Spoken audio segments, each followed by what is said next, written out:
Ngayon po ay isi-share ko po sa inyo kasi nga marami pong nagtatanong or may mga nag-comment po na hindi ko po maisa-isa or hindi ko po ma-check yung comment section.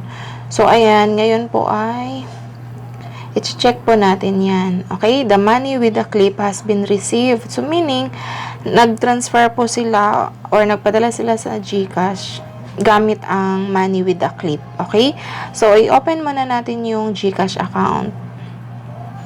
Ay i-check po natin na saan po natin ma-check. Dati po kasi ay gumawa po ako ng how to claim money with a clip. Nandito po yung may inbox po nakalagay dito. Pero ngayon po ay nag-update na po ang GCash. Dito na po natin ilalagay. Okay, sundan nyo lang po yung video na ginawa ko.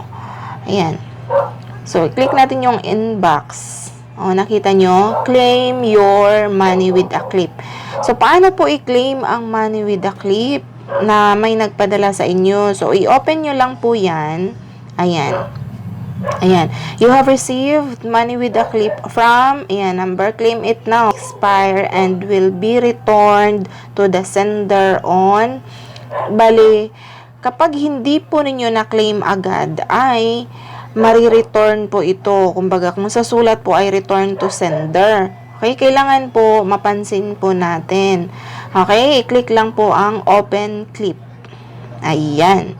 Pagka open clip naman po ay ito naman po yung makikita natin. Ayan, claim money. So, pagka click po natin dito, ayan, meaning claim money na po. O, diba?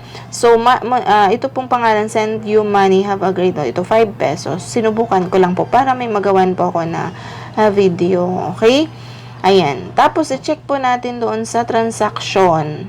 O, ayan. Meron na po, money with a clip, claimed. Kumbaga, na-claim na. O, check natin yung transaction.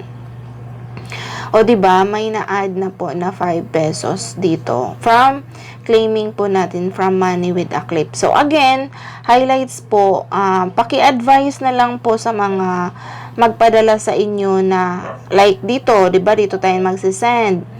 Ayan, click natin yan.